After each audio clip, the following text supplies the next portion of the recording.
राहुल गांधी की रैली के poster banner में बीजेपी के उम्मीदवार फग्गन सिंह कुलस्ते की फोटो लगा दी गई। इसके बाद कांग्रेस की बड़ी फजीहत हो गई। कांग्रेस के कार्यकर्ता बीजेपी के कैंडिडेट फग्गन सिंह कुलस्ते की फोटो को छुपाने में जुट गए। लेकिन इस सब में कांग्रेस ने अपना मजाक उड़वा लिया, क्योंकि जिस कैंडिडेट के खिलाफ राहुल गांधी को प्रचार करना था उसी की तस्वीर राहुल गांधी की रैली में लग गई थी। ये तो इनका हाल है। कुल्हाड़ी पर पैर मारना कांग्रेस की आदत हो चुकी है। इसी तरह से आप देखिए, छत्तीसगढ़ में कुछ दिन पहले कांग्रेस के एक बड़े नेता ने पीएम मोदी का सिर फोड़ने की धमकी दी थी। आज पीएम ने इसी बात को पकड़ा और ऐसा जवाब दिया कि कांग्रेस के लिए छत्तीसगढ़ का चुनाव मुश्किल हो जाएगा। सुनिए पीएम ने छत्तीसगढ़ के बस्तर में क्या कह दिया आज। मोदी ने जब घोटालेबाजों का रास्ता रोका, जब बिचौलियों की कमाई बंद की, तब से इनका पारा 7वां आसमान पर पहुंच गया है। ये मोदी के साथ बढ़ के छत्तीसगढ़ में कांग्रेस के भ्रष्टाचार पर आज कड़ी कार्रवाई हो रही है। यहां के युवाओं को जिन्होंने धोखा दिया है, उनकी तेजी से जांच चल रही है।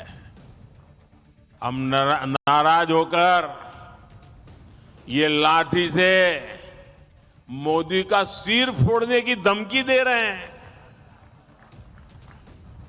मोदी गरीब का बेटा है, सिर ऊंचा रख करके चलता है।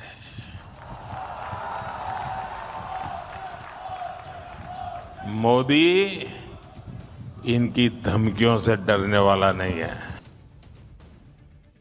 अब बताइए, फंस गए आप बोल के। नरेंद्र मोदी ने पब्लिक के बीच सेंटिमेंट जगा दिया कि गरीब का जो बेटा है उसका सिर फोड़ने की देखो ये लोग बात कर रहे हैं। कांग्रेस लगातार पीएम मोदी के टारगेट पर है। कांग्रेस आजकल अपने मैनिफेस्टो के गीत गा रही है, लेकिन कांग्रेस के मैनिफेस्टो की हवा पीएम मोदी ने यह कहकर निकाल दी कि इस मैनिफेस्टो में तो मुस्लिम लीग की छाप है। बीजेपी ये बात ऐसे आरोपों के आधार पर कह रही है कि 1936 में मुस्लिम लीग का जो मैनिफेस्टो था उसमें कुछ बातें कांग्रेस के मैनिफेस्टो से मेल खाती। जैसे मुस्लिम लीग ने अपने मैनिफेस्टो में शरिया लॉ को प्रोटेक्ट करने का वादा किया था 1936 में। कांग्रेस ने भी अपने मैनिफेस्टो में आजकल वाले में यह दावा किया है कि अल्पसंख्यकों को पहनने, खाने, भाषा और अपने पर्सनल लॉ को चुनने की आजादी होगी। मुस्लिम लीग ने अपने मैनिफेस्टो में बहुसंख्यकवाद के खिलाफ संघर्ष की बात कही थी।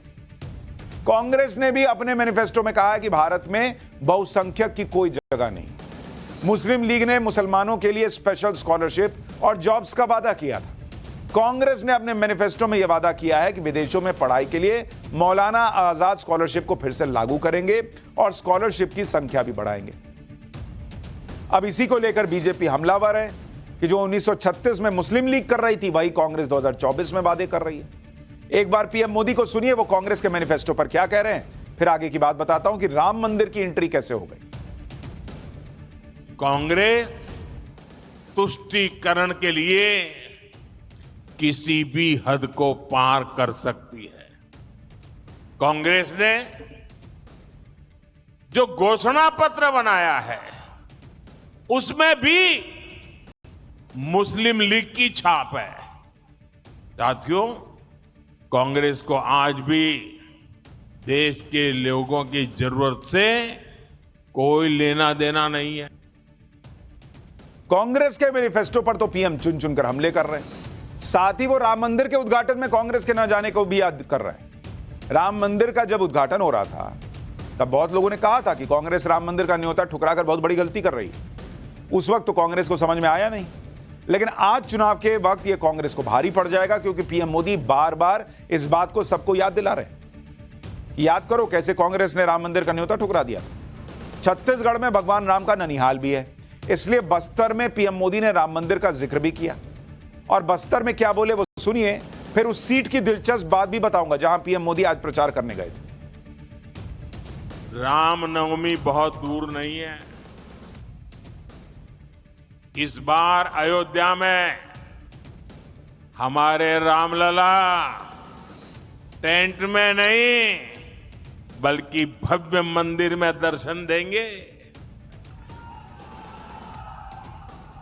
500 साल बाद ये सपना पूरा हुआ, लेकिन कांग्रेस और इंडी गठबंधन राम मंदिर बनने से बहुत नाराज है।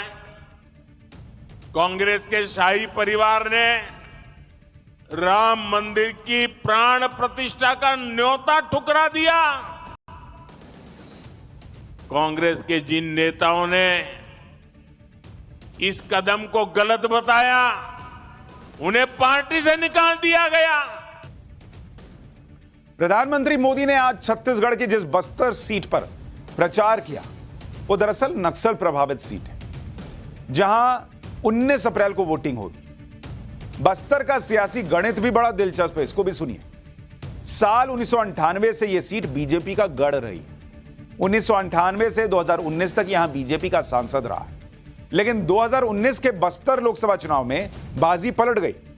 2019 में यह सीट कांग्रेस ने 60,000 वोटों से थोड़े से कम मार्जिन से जीत ली। हालांकि 2023 के विधानसभा चुनाव में यहां से बीजेपी का पलड़ा भारी रहा। बस्तर लोकसभा में 8 विधानसभा सीटें आती हैं, उसमें से बीजेपी ने 5 जीती, 3 कांग्रेस ने जीती। यानी छत्तीसगढ़ में प्रचार की शुरुआत के लिए पीएम मोदी ने उस सीट को चुना जिस पर बीजेपी को पिछली बार हार मिली।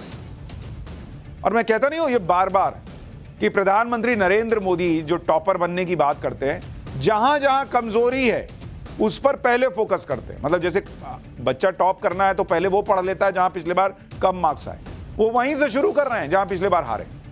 और इसी हार को जीत में बदलने के लिए आज उन्होंने प्रचार किया।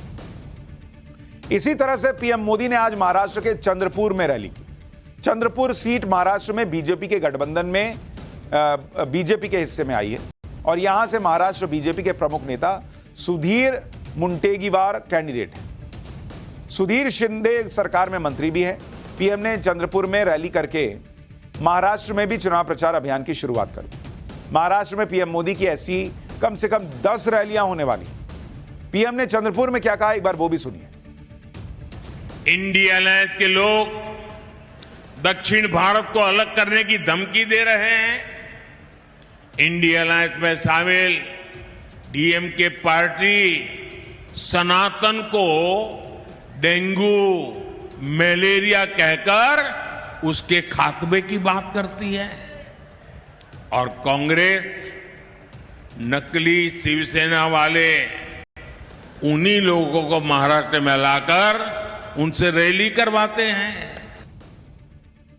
अब यहां ध्यान देने वाली बात यह है कि पीएम मोदी ऐसी जगहों पर रैली कर रहे हैं जो पिछली बार बीजेपी की हारी हुई सीट है। यानी ऐसी सीटों पर पीएम सीधे खुद चैलेंज ले रहे हैं कि जहां कमजोर पड़े थे वहां मैं जिताने का प्रयास करता हूं। जैसे आपको अभी मैंने बताया कि ये जो बस्तर की सीट है, ये 2019 में बीजेपी जो है वो हार गई थी। जिस बस्तर की बात कर रहा हूं, ये 2019 बीजेपी हार गई, जबकि उसके पहले लंबे समय से बीजेपी जीत रही थी और जो मार्जिन था वो अच्छा खासा था, मतलब 60,000 का मार्जिन था। इसी तरह से जिस चंद्रपुर की अभी आपको बात सुना रहा था महाराष्ट्र के अंदर, वो 2019 का चुनाव जब हुआ तो कांग्रेस जीती और जो मार्जिन था बीजेपी यहां भी हारी और मार्जिन हार का कितना था, 44 के प्लस, यानी 44,000 से ज्यादा। आप देख रहे हैं हर हारी हुई सीट पर नरेंद्र मोदी खुद चुनौती ले रहे हैं कि मैं यहां पर मेहनत करता हूं और देखता हूं क्या नतीजा बदलता है कि नहीं। यानी एक तरफ नरेंद्र मोदी टफ सीट पर सीधा चैलेंज ले रहे हैं, दूसरी तरफ गांधी परिवार है जो अपने गढ़ के चुनावी मैदान में उतरने से भी हिचक रहा है। अब तक कांग्रेस रायबरेली और अमेठी में अपने कैंडिडेट के नाम घोषित नहीं कर पाई। बहुत दिनों से चर्चा है कि प्रियंका वाड्रा रायबरेली से और राहुल गांधी अमेठी से चुनाव लड़ेंगे, लेकिन कांग्रेस ने अब तक अमेठी और रायबरेली के कैंडिडेट डिक्लेयर नहीं किए। अमेठी में तो स्मृति ईरानी कब से कह रही हैं कि कांग्रेस को हार का डर है, इसलिए कैंडिडेट घोषित करने की हिम्मत नहीं हो रही। अब सूत्रों के हवाले से खबर आ रही है कि राहुल गांधी अमेठी से भी चुनाव लड़ सकते हैं। इस पर स्मृति ईरानी ने कहा है कि राहुल गांधी अमेठी से लड़ते हैं अगर तो फिर हारेंगे। स्मृति ईरानी को सुनिए एक बार, फिर आपको बताऊंगा कि प्रशांत किशोर ने राहुल गांधी को क्या एडवाइस दी है। कांग्रेस के कई नेताओं ने अब जग जाहिर किया है कि कांग्रेस में अंदरूनी कलह है दीदी क्या हार के डर कांग्रेस में एक खेमा ऐसा है जो चाहता है कि राहुल गांधी को नेतृत्व से मुक्त किया जाए और एक महिला नेत्री को कांग्रेस की कमान दी जाए। मैं उस खेमे को आश्वस्त करना चाहती हूँ कि आप राहुल गांधी को पुनः अमेठी में हारते देखेंगे। अमेठी और रायबरेली को लेकर कांग्रेस में कैंडिडेट का कंफ्यूजन क्यों हो रहा है, इसे आप अमेठी रायबरेली में जीत हार के मार्जिन से समझें। जैसे अगर आप अमेठी में देखेंगे, अमेठी में यहां पर क्या हुआ था भाई, अमेठी के लिहाज से अगर आप देखेंगे 2009 आरजी जीते, राहुल गांधी यहां पर जीते और मार्जिन क्या था, 3,70,000 वोट का यह मार्जिन था। मार्जिन 2014 में आरजी जीते, राहुल गांधी फिर जीते, लेकिन यह मार्जिन घटकर कितना हो गया, 1,07,000। कहां 3,70,000 पे थे, 1,07,000 पे आए।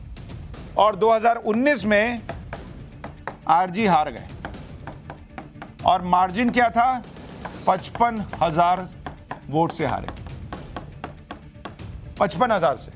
आप सोचिए, जो आदमी 3,70,000 वोट से जीता करता था, वो आदमी 55,000 वोट से हार गया।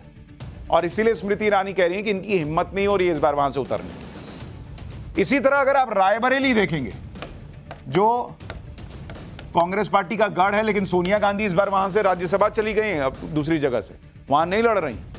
तो 2009 में अगर आप देखेंगे, 2009 में कांग्रेस जीतती है और जीत का अंतर क्या रहता है, 3,72,000। 2014 में फिर कांग्रेस जीतती है और जीत का अंतर क्या रह जाता है, 3,52,000, 20,000 वोट कम हो जाते हैं। 2019 में कांग्रेस जीत जाती है, लेकिन जीत का मार्जिन क्या रह जाता है, मात्र 1,67,000। मतलब कहां 3,72,000 पे सोनिया गांधी जीतती थी, वो गिर के 1,67,000 पे आ गया रायबरेली में। और इसलिए बीजेपी कह रही है कि इसीलिए सोनिया गांधी चली गई राज्यसभा और रायबरेली में कांग्रेस कैंडिडेट नहीं उतार पा रही। गांधी परिवार के लिए अब अमेठी रायबरेली के गढ़ भी मुश्किल पड़ रहा है। खासतौर पर राहुल गांधी के लिए बहुत ही बुरी स्थिति है कि अमेठी जैसे गढ़ में वो हार गए और वायनाड चले गए। पिछले 10 साल में कांग्रेस और राहुल गांधी का जो हाल है, उस पर चुनाव रणनीतिकार प्रशांत किशोर ने एक सलाह दी है। प्रशांत किशोर ने कहा है कि राहुल गांधी को 10 साल हो गए, फिर भी उम्मीद के मुताबिक नतीजे नहीं मिले। इसके बावजूद वो ना रास्ते से हट रहे हैं और ना ही किसी को आगे आने दे रहे हैं। प्रशांत किशोर का कहना है कि रास्ते से न हटना और किसी को आगे बढ़ने न देना, यह अलोकतांत्रिक है। जब एक ही काम पिछले 10 साल से करते जा रहे हैं और सफलता नहीं मिल रही है, तो फिर एक ब्रेक लेने में कोई बुराई नहीं।